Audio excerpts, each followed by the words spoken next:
paciente venía por una neumonía y se moría en falla cardíaca, anárquica. Bueno, vamos a charlar a ver de esto y cómo podemos bajar algunos de estos temas. No sé por qué se me ocurrió un momento, dije que las cosas que hay que trabajar cuando se trata de problemas de esta magnitud son como una orquesta, donde hay una partitura, ¿sí? Que es lo que se debería hacer. Hay un intérprete, la enfermera, el kinesiólogo, el médico, el trabajador social, y hay un director, ¿sí? Y este es el conjunto que uno, cuando tiene que hacer algo de esto, ponerse de acuerdo. Vamos a hablar de prevención e internación, de ese paciente que ingresa por una cosa y le pasan otras cosas, ¿sí? Prevenir significa preparar, conocer de antemano, precaver, evitar, advertir, informar, preocupar a alguien, anticiparse y disponer con anticipación. Estos son los significados de la Real Academia, que tienen que ver con lo que uno, cuando va a prevenir, sabe que puede pasar y actúa coherentemente en consecuencia. ¿La prevención de qué? La internación. La mortalidad hospitalaria está muy determinada también por esto que voy a hablar hoy. La morbilidad del paciente queda con secuelas por cosas que vamos a charlar hoy. Y la internación se prolonga porque el paciente vino con neumonía, pero son 27 días el paciente está internado. Yo sé que ustedes conocen que esto pasa, ¿de acuerdo? Ya en el año 93 dijeron, la hospitalización puede resultar en complicaciones no relacionadas al problema que causó la admisión, ni por el tratamiento siquiera, pero sí por razones que son explicables y evitables. El paciente vino por algo, pero la cosa se complicó no por eso que vino, sino por otras cosas que se pueden analizar, que lo vamos a intentar ahora descubrir un poquito. Los eventos adversos no son una cosa, una ocurrencia. Fíjense en los grandes estudios en Latinoamérica, en Harvard, o un estudio español que muestra siempre 10 o 8, 3% de eventos adversos, y el 7, 13 o el 6% de ellos resultó. Es decir, los eventos adversos, si los sumás a todos, probablemente sea de los primeros diagnósticos de ingreso en un hospital. Claro, como en realidad el paciente está luchando contra una neumonía, los diagnósticos principales, ACV, fractura de cadera, los eventos adversos no están visibilizados, pero juntan un número muy grande de cosas que como lo vamos a ver ahora. ¿Por qué? Porque están disimulados, está fragmentado. ¿Quién cuenta la TBP, la caída o un error? Ahora vamos a ver. Una vez vi este mapa y me encantó. No podía creer que desde el año 1500, más aún, yo creo, no puedo creer que haya sido pintada. Algo, acá hay un truco que yo no advertí, pero me encantó el mapa igual. ¿Pero qué se ve el mapa? Se ve como, esto ven acá es toda la zona de Noruega, Suecia, Dinamarca y los mares. Pero los mares, para el común de la gente, sabían que muchos barcos no volvían. Entonces el imaginario popular imaginaba estas cosas, grandes monstruos que se devoraban a las naves, ¿sí? Y desaparecían, ¿sí? Y salían, ¿no? Y no volvían. Bueno, esto viene a cuento con esto, que muchas veces nuestros hospitales, yo siempre recuerdo de chiquito, me quedaba mirando, ¿vieron esa foto que está la enfermera haciendo así, silencio hospital? Y había siempre dos olores en el hospital, me parecían blancos e inmaculables. Uno era olor a éter, se usaría mucho éter en infancia para distintos productos, y otro era olor a puré. Pero era cosa de puré, nada más sano, y el éter como una cosa, wow, etéreo, y blanca todo, y la señora haciendo oxigenación. Pero el paciente, cuando llega a un hospital, si descorremos esa pantalla de ese mar tranquilo y calmo, nos vamos a encontrar el mapa de Olafsson, de ese señor que hizo ese mapa en 1572, y donde el paciente está por un mar donde esos monstruos serán las caídas, la trombosis venosa, el error médico, la desnutrición hospitalaria, el delirio o síndrome confusional, las infecciones. Él viene por lo suyo, pero mire los monstruos que acechan en el hospital, la infección hospitalaria, la depresión, de eventos adversos por los medicamentos o las escalas. Todo esto lo espera escondido en el hospital, detrás de olor a puré y todo esto que yo les digo, porque esta es la visión que me despierta a mí cuando veo lo que pasa en realidad dentro del hospital. Entonces el adulto mayor, en vez de ir al hospital, es una amenaza, él enfrenta una amenaza al hospitalizarse. Wow, ya no me gusta nada, esto parece una película de terror, y sí. ¿Por qué? Porque en la internación, y hay efecto adverso que produce una cascada negativa en el mismo paciente y termina poniéndose mal y el vino medio con neumonía, poquito antibiótico, ¿no? Limpiarle la espalda. Bien, seguimos adelante. Entonces este es el programa de la actividad, ¿sí? Vamos a tratar de ir llevándola.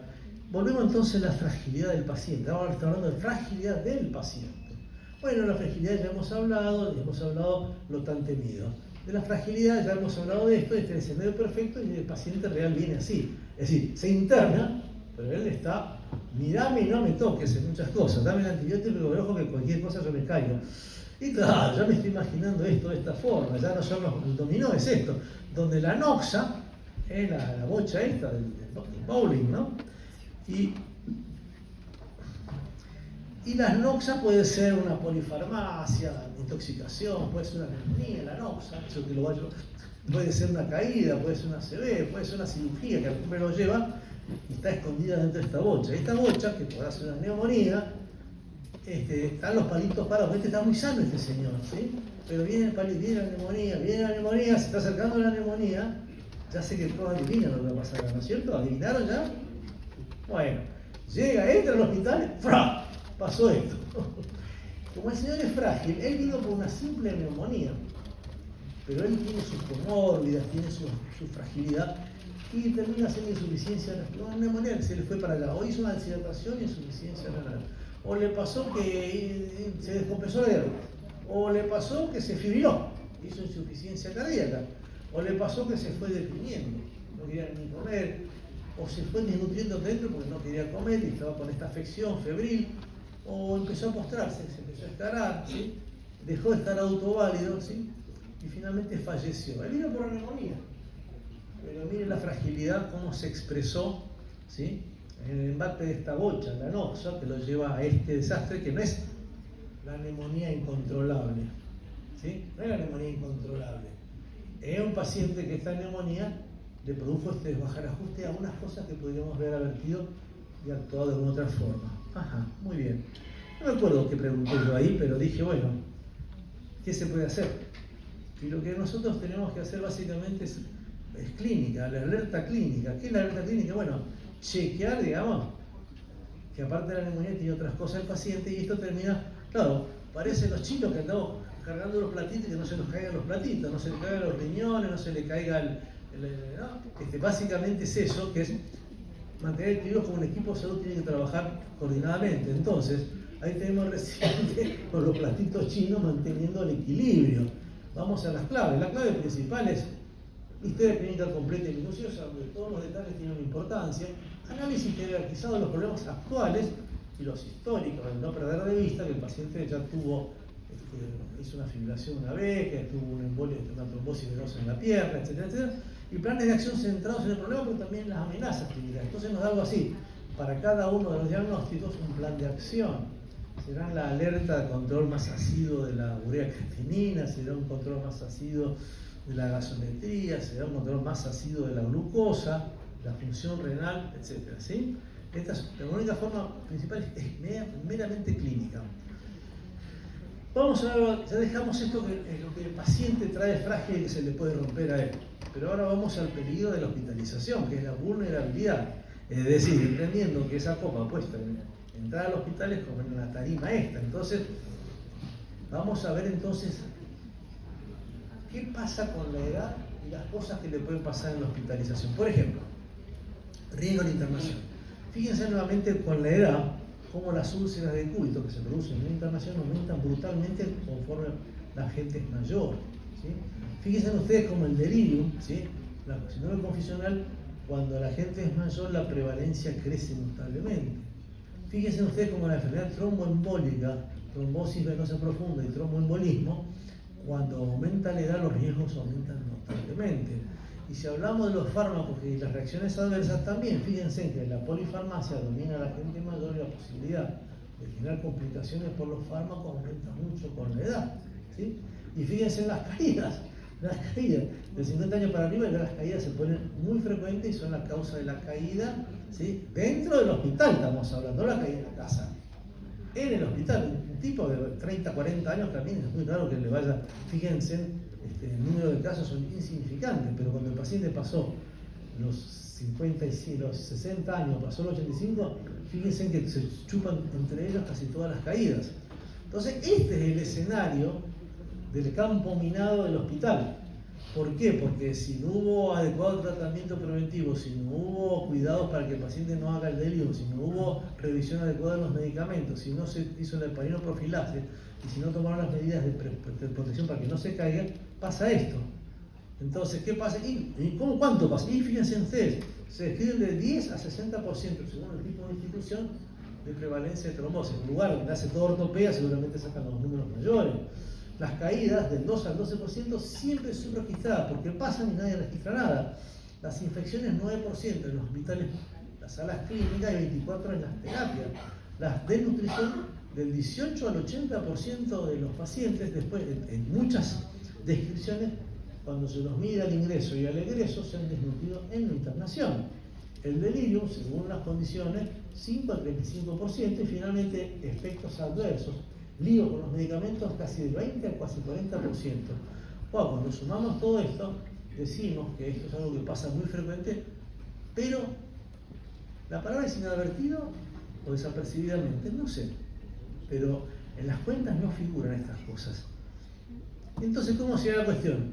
Este parecido al anterior, le vino la neumonía, ¿sí?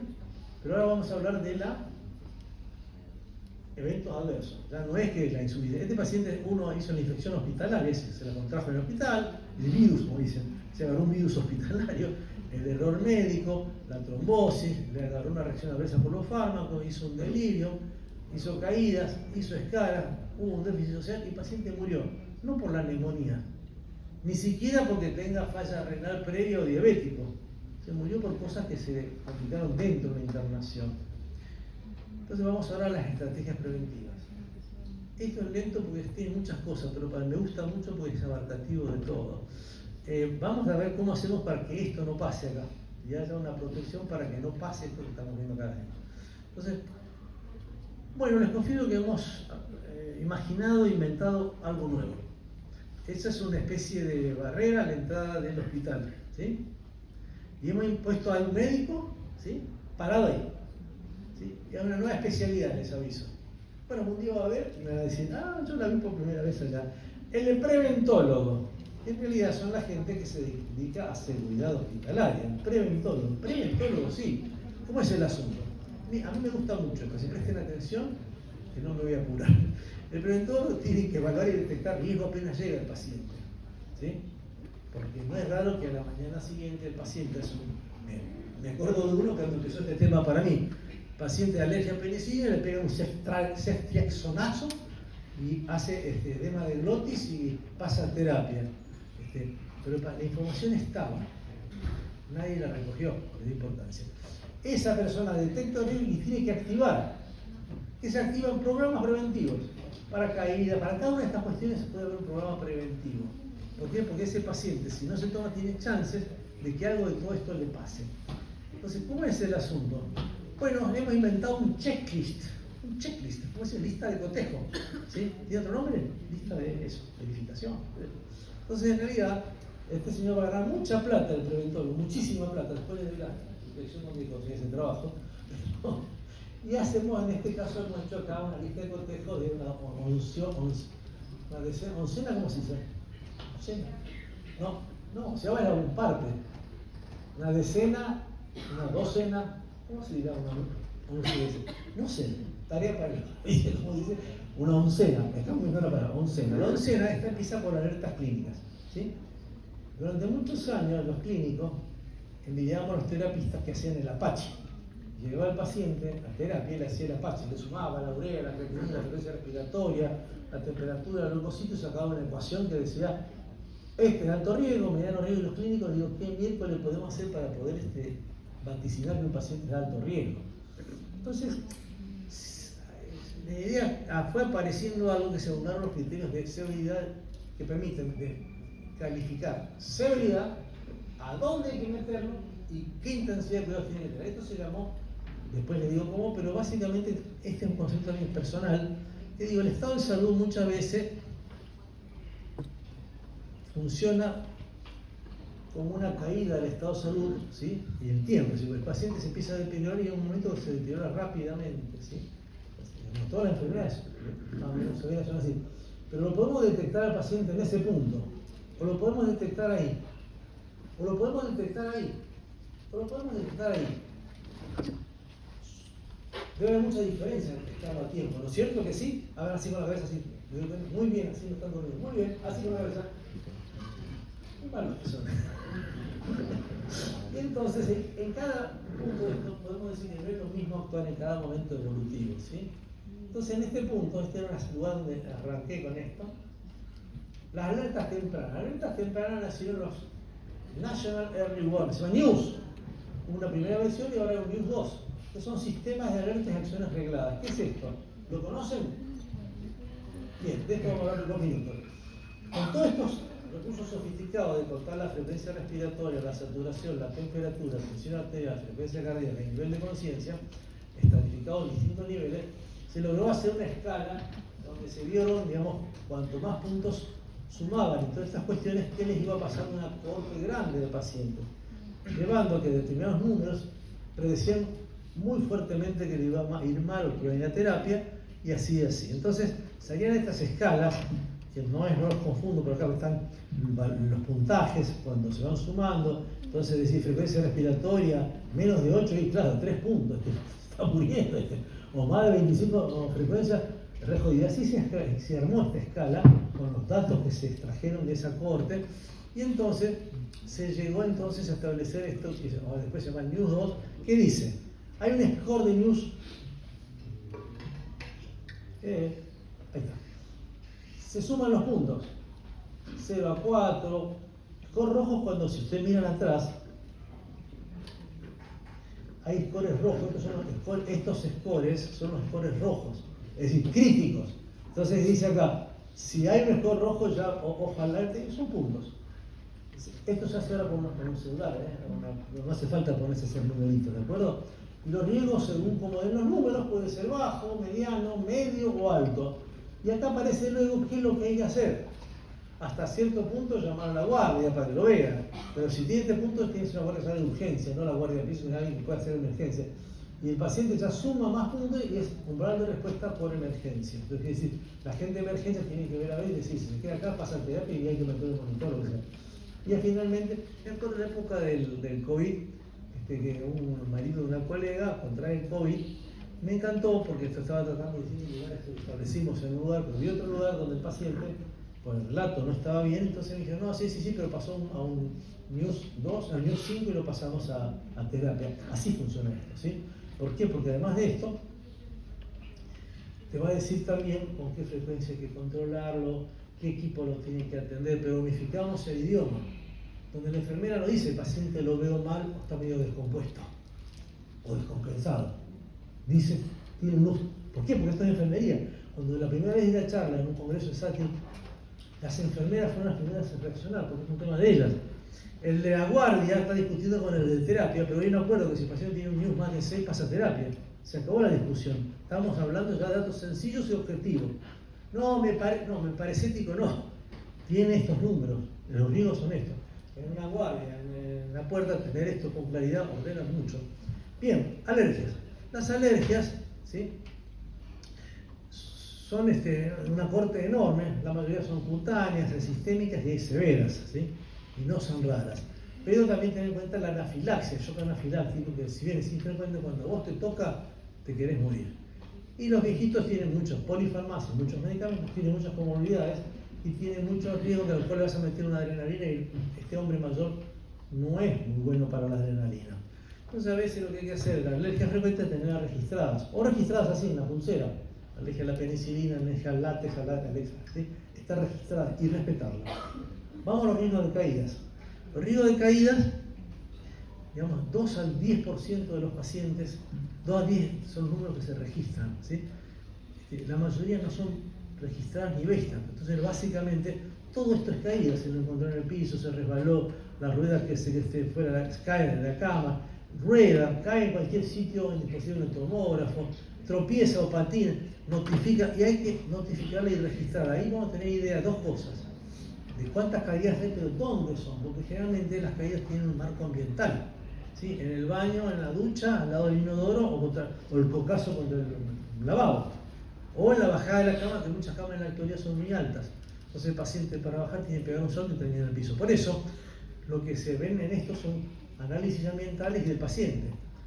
Hay que verificar, cuando ustedes lo hagan un día en los sanatorios se van a caer de espalda. Ver las baranzas alzadas, regular la altura de la cama, el freno de la cama que esté puesto, la iluminación que sea apropiada, el timbre de llamado accesible, la mesa de luz, suelo seco, baño accesible, suelo mojado y sillones deslizables. Mientras que la otra es la que en enfermedad le gusta, que es la escala de Morse, que establece en los pacientes niveles de riesgo, viendo si se cayó recientemente X veces, si él necesita ayuda para caminar, si él está con planes de hidratación y drenajes, ¿sí? Que de pronto el paciente en plan de hidratación puede necesitar pillar y de pronto va a querer asistencia para pillar, que la marcha, que puede ser normal o con ayuda, y finalmente el estado mental, si está confundido, está luz. Todo esto de números, estos números te permiten decir, flaco, que está con alto, medida esto, las aparatas levantadas, se puede poner, asegurarse que el paciente no esté con ese riesgo. Confusional. Para el confusional, típicamente la gente mayor con antecedentes ya un deterioro cognitivo, toma muchos medicamentos, que toma psicofármacos y que ya tuvo un confusional previo, compró todas las talones para hacer confusional en la internación. Entonces, todos estos detalles, ¿sí? El sepa el horario, cuidarse con la luz y la oscuridad, no venir control a las 3 de la mañana y despertarnos, que es un estado de excitación total, la hidratación, el audífono, todo esto se toma en cuenta en una serie de medidas, ¿sí? Preventivas que se tienen que implementar con estos pacientes. Trombosis. Trombosis, a pesar de que se sabe mucho de esto, el 80% de los eventos de trombosis venosa son por factores conocidos, son riesgos que pasaron de largo, porque también se ve que un tercio de los eventos de trombosis son atribuibles a obesidad. Todo esto hace que muchas veces haya baja intensidad de prevención. ¿Cuál es el plan de trabajo? Evaluar riesgo de trombosis, ahora el checklist, evaluar los riesgos sangrados para decir este no lo puedo poblar como cualquier otro, y estratificar el riesgo de acuerdo. No es lo mismo una cirugía traumatológica mayor, no es lo mismo una cirugía general que tiene su propio score. Todo esto en el celular, aplicación, busca score de Capillo y pone los puntitos y te dice el riesgo que tiene trombosis, y entonces vale interpretar lo mismo las condiciones clínicas. Un paciente que no tiene ni cirugía, no traumatología, pero es una ACV, o otro que es cardíaca, a estos pacientes está el score de Padua. Sacamos el celular, ponemos la aplicación y nos va a dar abajo cuántos puntos tiene de riesgo según lo que carguemos. Y manejarse cada lugar con esto, ¿sí? Donde para cada condición hay una guía de acción, ¿sí? Una guía de acción para cada una de estas condiciones que acabamos de mencionar, ¿sí?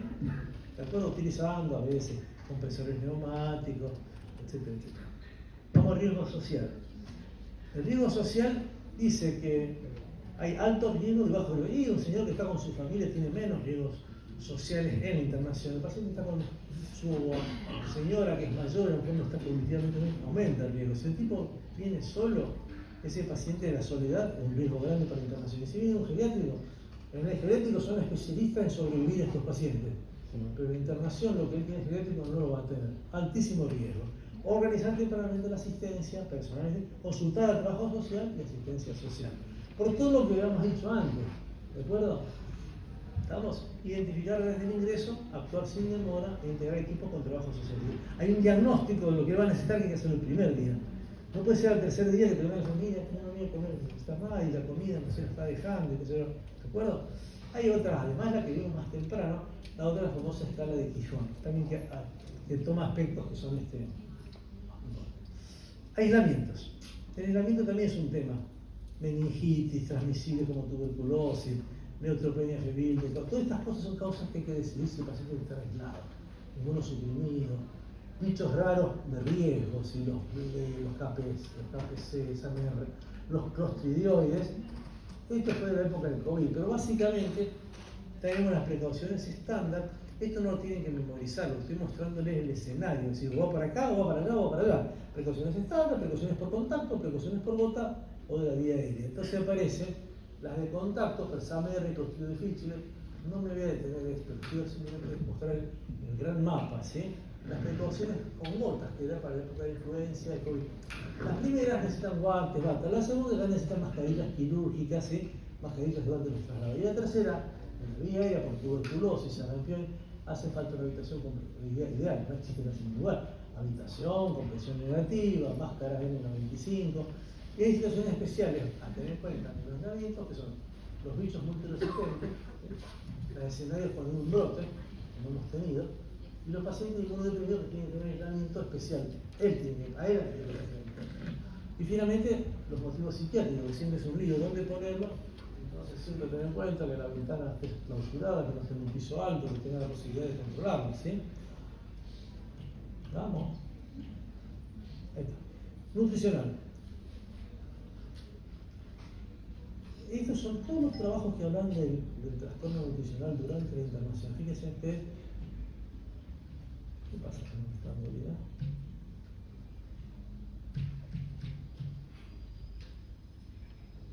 Bueno, le estoy contando entonces el 18, no sé por qué falta acá, del 18 al 80%, para ver acá hay distintos lugares que marcan 40%. Todos estos son los porcentajes de desnutrición observada en los distintos trabajos que la reportaron. Entendiendo que la nutrición son cuestiones que están muchas veces relacionadas a la anorexia y la apetencia de la enfermedad, ¿sí? Con la enfermedad misma puede estar anoréxico, que el paciente puede estar hipercatabólico por infección, está comiendo rápidamente, se va consumiendo, porque a veces nos sometemos a ayunos prolongados para la fibrocolona o para esto o para aquello, ayunos planeados, ¿sí? Su valoración de estado nutricional, nosotros nos dimos cuenta de lo desnutrido que ya estaba, porque lo vimos y nos dimos cuenta, discapacidad para alimentarse, ¿sí?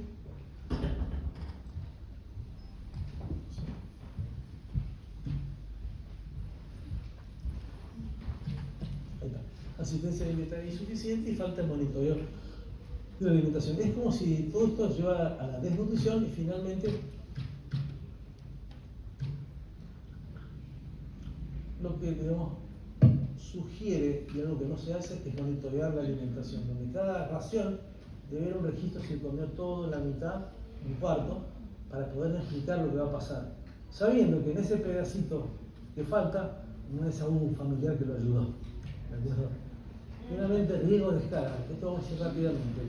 En casi 6.000 pacientes en 25 hospitales europeos se observó las escalas incipientes en el 7.6% y grado 2 a 4, que son más casi el 10% de los pacientes presentaron la escala en hospitales europeos.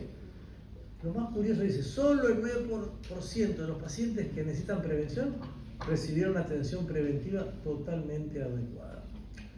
Inmovilidad, incontinencia, rotaciones, colchón de aire dinámico, aerosoles y los sitios típicos de las escalas. Básicamente esta hermosa estatua nos está reflejando el patógeno principal, que es la inmovilidad. Entonces, básicamente advertir e identificar pacientes que tienen inmovilidad, ya falta poquito para estancar. Movilización temprana, programada y progresiva, ¿sí? Continuidad de tratamiento. Cuando el paciente ingresa, al ingresar muchas veces se produce un quiebre entre lo que venía tomando y lo que de pronto se conoció en el hospital. Entonces hay que reunir minuciosamente la información, ver la acción de las drogas, interacción de privación y polifarmacia. Prestar atención que el paciente a veces uno va a darse cuenta de suspender un fármaco. Hay fármacos que trae que hace poquitito que empezaron. Hay combinaciones de fármacos que son de riesgo. Hay interacciones polifarmacia. ¿Sí? Toxicidad medicamentosa es el motivo de la internación. Está con hiponatremia por no sé qué, está con hipocalemia porque no sé qué, está con la urea elevada porque no sé qué, está con hemoglobina normal por esto que está acá. Y el motivo de internación estará relacionado. Vamos, aquí en lugares más desarrollados hay mucha presencia de lo que se llama farmacia clínica. Alguien que es de la parte de farmacia se llama farmacia clínica, que chequea estas cosas. Sí hay que advertir para todo lo que vamos a hacer, la insuficiencia renal, porque eso modifica todo, la insuficiencia hepática. Si el paciente está desnutrido, la hipovolemia puede ser un factor determinante del tipo de beneficio o perjuicio de los medicamentos, y finalmente asociaciones riesgosas, ¿sí? Y ahora vamos terminando ya. Aspectos bioéticos. Imagínense un pobre residente a las 3 de la mañana, ¿sí? Tiene un paciente que tiene un evento de depresión respiratoria. ¿Lo pasa a terapia? ¿No lo pasa a terapia? Si lo pasa y la voluntad era rechazo terapéutica, es un lío. Y si no lo pasa y no había este rechazo, a la mañana es un lío. Entonces, todos estos pacientes que tienen pronóstico de probabilidad de fallecer de internación, ¿sí? Estados irreversibles, empeoramiento reciente y pronóstico de muerte en meses, tenés que tener los encuadres legales de cada país y la decisión del servicio, tenerlo claro eso.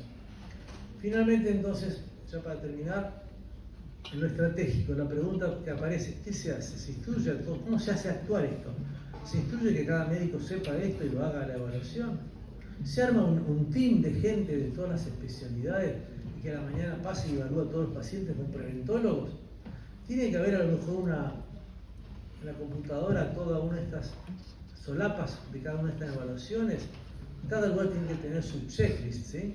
Lo concreto es que pueden haber fichas como esta, ¿sí? Pueden haber todo esto, pero que aparece un detalle ahora adicional antes de terminar. ¿Esto es caro? ¿No hacerlo? ¿Trae mortalidad? Es muy interesante porque hace años buscaba y recientemente empezaron a aparecer esta información, donde se establecía costos y mortalidad por los eventos adversos. Fíjense qué interesante. Vamos a lo que se eligieron 10 eventos y acá viene lo concreto. Fíjense acá. Acá te dice costo adicional si apareció ese evento adverso y mortalidad adicional. Cuando dice 12, 0.02, dice de cada 1000, 12 se murieron. Claro, esto cuando es evento adverso a la droga. Son 5.000 y pico de dólares por internación en la que se presentó un evento adverso por droga. Pero si fue una infección urinaria, ¿sí?, asociada a catéter, son $13.000 adicionales de costo en ese paciente. Pero la mortalidad la pasó 36 por 1000 eventos. ¿Sí? Bueno, no es para tanto. Pero si el paciente tuvo una infección asociada a catéter central, son $48.000. No me pregunten cómo lo calcularon, ¿sí?, pero impacta el resultado. $48.000 adicionales por la infección asociada a catéter, porque se usan vancomicina, tazobactam, qué sé yo, ¿no? Pero la mortalidad trepó a 150 por cada 1000, ¿sí?, lo que sería 1,5 cada 100, porque es una brutalidad. Y las caídas sumaron $6.000 y pico de dólares, y alguna fractura de cadera, una neurocirugía, pero 50 de cada 1000 fallecieron por eso. ¿Sí? Las úlceras de presión agregaron $14.000, ¿sí?, y 41 de esos pacientes mueren. En realidad, ya si una úlcera de presión está ya muy deteriorada. Y TBP, $17.000, 43 por 1000 de fallecimientos. ¿De acuerdo? Conclusión principal: cada institución debe evaluar y organizar su plan de prevención hospitalaria. ¿Sí? Y vamos resumiendo. Hemos visto arriba la fragilidad, donde vimos las reservas y la insuficiencia, donde vimos el fenómeno de la caída del dominio de todo esto, donde el paciente se descompensa. Hemos visto el tema del médico que tiene que estar haciendo un manejo con esto y las listas de afecciones que tiene que controlar, además de la causa principal de la inflamación. Mientras que cuando hablamos de vulnerabilidad, ¿sí?, estamos hablando del escenario de afecciones que el paciente va a tener, cómo hay un dominó de eventos adversos y epidemia de muerte, cómo imaginamos un preventólogo que va a tener una checklist de revisiones que tiene que hacer, sabiendo que esto tiene un costo, ¿sí?, y tiene una mortalidad, ¿sí?, y cada lugar tiene que armar algo con esto para que no le pase esto que a veces nadie habla y no tiene números que todos conozcamos. ¿De acuerdo? Y así terminamos la primera parte.